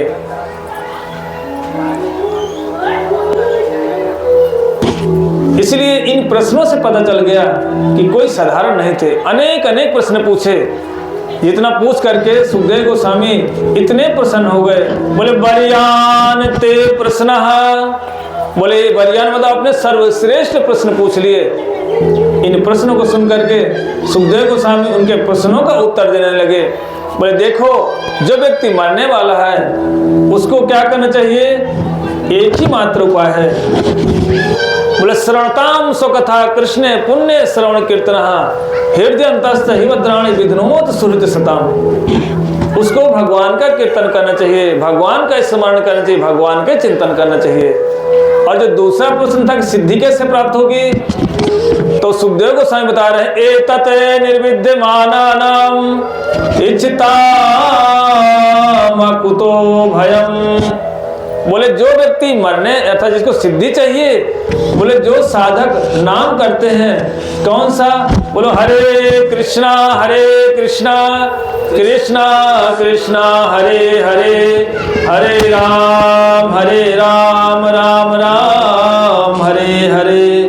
कहते जो इस महामंत्र का जप करते हैं ये इनका साधन है। और यही साधन होते होते यही नाम क्या करेगा? सिद्धि भी प्राप्त करवा देता है। ये कौन कह रहे हैं? ये सुखदेव गोस्वामी जी कह रहे हैं महाराज परीक्षित को। इसलिए बोले उसको सिद्धि भी प्राप्त हो जाएगी। अनेक अनेक प्रश्नों का जवाब दिया।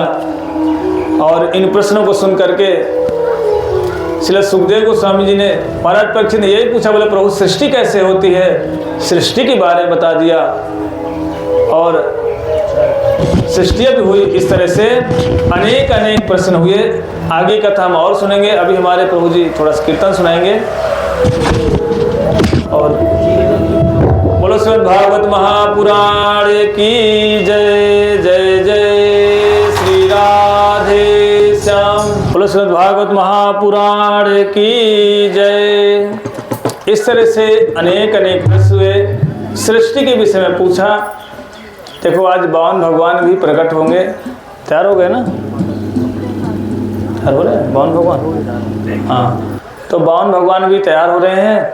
इसलिए 52 भगवान के दर्शन करके जाना सभी लोग। और देखो आप लोग कितना लेट आए बताओ, है ना? गलती आपकी है और उस गलती का फल किसको मिलना चाहिए? हमें। किसको मिलना चाहिए? अच्छा सर बताओ कितने बजे आज आप लोग आए थे? इसमें से 2-4 लोग शायद 2-2:30 बजे आए, नहीं सब तो 3 बजे के बाद ही है ना? कौन कौन 3 बजे के बाद आए? हाथ उठाना। देखो सत्य बोलना। हाँ ठीक है। इसलिए लेट आए हो तो हम तो लेट देखो नहीं छोड़ेंगे, हम तो टाइम से छोड़ देंगे। लेकिन यदि 10-15 मिनट कहीं लेट होता है तो आप लोग भी तो थोड़ा सा देखो कि हम लोग लेट आए हैं। 1 घंटा लेट हो, मैं तो 15 मिनट ही लेट कर रहा हूँ बस, है कम से कम 45 मिनट, और फिर भी तो आप लोगों को छोड़ देता हूँ। इसीलिए अभी 52 भगवान आएंगे, सब लोग दर्शन करके जाना। और देखो कल कृष्ण जन्माष्टमी है, तो इसलिए भगवान कृष्ण आने वाले हैं। अब बताओ कृष्ण को कौन कौन प्रेम करता है? हाथ उठाना। सब लोग करते हो ना? बोलो नंद के लाला की। इतना धीरे बोलोगे लाला तो लौट जाएगा। बोले मैया तो मुझे प्रेम नहीं करती, इसलिए जोर से बोलो, बोलो नंद के लाला की। हाँ, कल लाला प्रकट होंगे, तो कल सभी लोग अपने घरों से बढ़िया तैयार होकर के आना, पीले कपड़े पहन के आना, साड़ियाँ पहन के आना, और अपने घर से कोई बिस्किट लाना, कोई चॉकलेट लाना, कोई टॉफ़ी लाना। अब आप कहोगे कि पहले तो दिन बोल रहे थे कि हम कुछ लेते नहीं हैं, आज तो सब कुछ लेने के लिए तैयार हो गए। बोले ऐसे होते हैं साधु, कथावाचक, बोलते हम कुछ नहीं लेते, मांगते समय मौका पा करके। अब बताओ बिस्किट मांग रहे हैं, टॉफ़ी मांग रहे हैं, अपने घर ले जाएंगे लगता है। इसलिए जो कुछ लेकर के आओगे आपको यही सब कुछ लुटा दिया जाएगा, क्योंकि लाला का जन्म होगा तो बिस्किट आपकी मतलब सामान आपका रहेगा और आपको ही दिया जाएगा। हम जैसे बैठ रहे हैं ऐसे ही उठ के जाएंगे। चिंता मत करना, हमारे कोई आगे पीछे नहीं, हमारे तो ठाकुर जी है। इसलिए सभी लोग बताओ अपने घर से कौन कौन सामान लेके आएगा? सब लोग हाथ उठाना। कृष्ण के लिए लाना है, मेरे लिए नहीं, भगवान के लिए लेके आना है। और जो कुछ लेके आना सब कुछ यहीं सबको लुटाया जाएगा। और भगवान का जन्मदिन है कल, और भी लोग अपने घरों से लेकर के आना। देखो कल थोड़ा जल्दी आना, आज तो 3 बजे के बाद आए ना, कल थोड़ा जल्दी आना। तो इसीलिए कल जन्मदिन है कृष्ण का। और अभी बावन भगवान आएंगे, 10-15 मिनट तैयार होकर सब लोग दर्शन करना और फिर अपने घर से, अपने घर के लिए प्रसाद यहाँ से लेकर अपने घर चले जाना। फिर कल टाइम से आना। जब तक बावन भगवान आ रहे हैं थोड़ी सी कथा सुन लेते हैं। इस तरह से जैसे ही भगवान श्री सुखदेव गोस्वामी से महाराज परीक्षित ने सृष्टि के विषय में पूछा, उन्होंने कहा देखो भगवान ब्रह्मा के सृष्टि किया, ब्रह्मा जी ने अपने मानस पुत्र पैदा किए, सनक, सनंदन, सनातन और सनत कुमार। उनको बोले कि सृष्टि करो, इस सृष्टि को बढ़ाओ। बोले प्रभु हम तो पिताजी, हम तो साधु बनना चाहते हैं। ब्रह्मा जी को थोड़ा गुस्सा आ गया और जैसे गुस्सा आया तो शिव जी प्रकट हो गए। बोले प्रभु पिताजी क्या आदेश मेरे लिए? बोले देखो सृष्टि करो। अब तो भोले बाबा की सृष्टि बड़ी ऊट पटांग की सृष्टि हो गई। उन्होंने क्या किया, भूत प्रेतों, सांप बिच्छों को प्रकट कर दिया। ब्रह्मा जी ने कहा बंद कर दो, ऐसी सृष्टि नहीं करवानी। हम जो सोच रहे थे वो तो तुमने किया नहीं, उल्टा काम और कर दिया, सांप बिच्छू पैदा कर दिए। बोले आप भी जाओ भजन करो। अब तो भोले बाबा भजन करने चले गए। फिर इसके बाद ब्रह्मा जी ने 10 ऋषियों को पैदा किया। उसमें से नारद जी भी पैदा हुए, दक्ष इत्यादि हुए। और इसके बाद जब उनको बोले तो बोले प्रभु हम सृष्टि कैसे करेंगे, हम तो साधु हैं, ऋषि हैं। भगवान सो ब्रह्मा जी सोचने लगे क्या करूं। फिर उन्होंने चिंतन किया तो उनके एक अंग हाथ से मनु महाराज प्रकट हुए और एक अंग से हाथ से साइड से शतरूपा जी का जन्म हुआ। अब मनु और शतरूपा हुए जिनके माध्यम से सृष्टि चली। स्वयं मनु अरु शतरूपा, जिनसे भय नर सृष्टि अनूपा। इन मनु और शतरूपा के 5 संतानें हुई, 3 पुत्री 2 पुत्र हुए। देहूति, अकूति, प्रसूति 3 पुत्रियां हुई और प्रियव्रत और उतानपाद 2 पुत्र हुए, जिनके माध्यम से पूरी सृष्टि हुई। इसलिए सृष्टि होते होते फिर हम सृष्टि का थोड़ा बहुत कल भी सुनेंगे। अभी हमारे एक प्रभु जी आए हैं दिल्ली से, आप लोगों को बड़े सुंदर सुंदर कथाएं सुनाएंगे, बहुत पुराने हैं वो हैं। तो अभी हमारे हरे कृष्णा, किसको किसको इंतजार है? बावन भगवान की आएंगे, दर्शन करें, हाथ उठाना। कौन कौन इंतजार कर रहा है? सभी लोग कर रहे हैं। देखो भगवान आ रहे हैं, इसलिए सभी लोग दर्शन करके जाना। अभी तैयार हो रहे हो? 5 मिनट लगना, रुको, 5 मिनट बोला रुकनेंगे, है ना।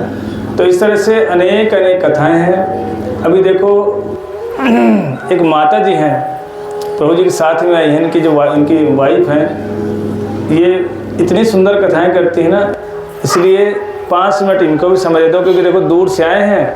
किसी भगवान की जय हो।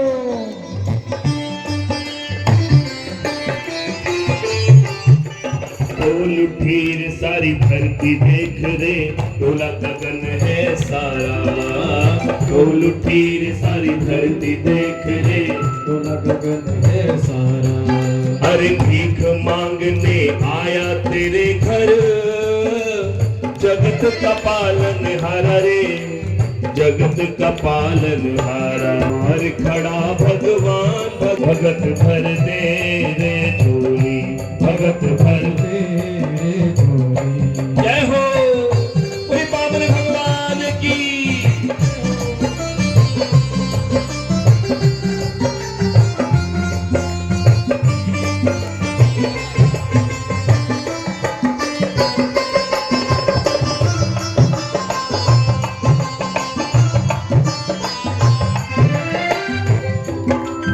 आज लुटा दे सर्वस्व अपना, मान ले कहना मेरा। बामन भगवान की जय हो। अरे आज लुटा दे सर्वस्व अपना, मान ले कहना मेरा।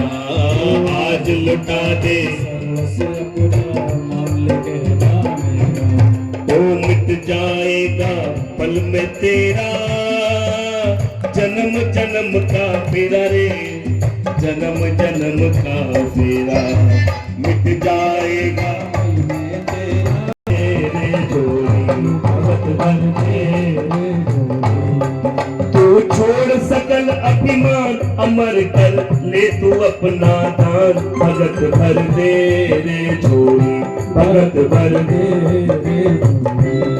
ओ तेरे पार खड़ा भगवान भगत भर दे रे झोली भगत भर दे रे झोली। कि तेरा होगा बड़ा एहसान कि जुग जुग तेरी रहेगी शान, भगत भर दे रे झोली भगत भर दे रे झोली। ओ केशव धृता वामन रूपा, केशव धृता वामन रूपा, ओ केशव धृता वामन रूपा, केशव धृता वामन रूपा। जय जगदीश हरे, जय जगदीश हरे। ओ केशव धृता वामन रूपा, जय जगदीश हरे, जय जगदीश हरे। ओ केशव धृता वामन रूपा, केशव धृता वामन रूपा। सभी लोग मेरे साथ बोलिए, धृता वामन रूपा, केशव धृता वामन रूपा। ओ जय जगदीश हरे, जय जगदीश हरे। ओ केशव धृता वामन रूपा, जय जगदीश हरे, जय जगदीश हरे। ओ तेरा होगा बड़ा एहसान के जुग जुग तेरी रहेगी शान, भगत भर दे रे झोली भगत भर दे, हाँ भगत भर दे रे झोली भगत भर दे। ओ हरे कृष्णा कृष्णा कृष्णा हरे हरे, हरे राम राम राम हरे हरे। प्रेम से बोलिए, हरे कृष्णा हरे राम हरे हरे, हरे कृष्णा कृष्णा कृष्ण कृष्ण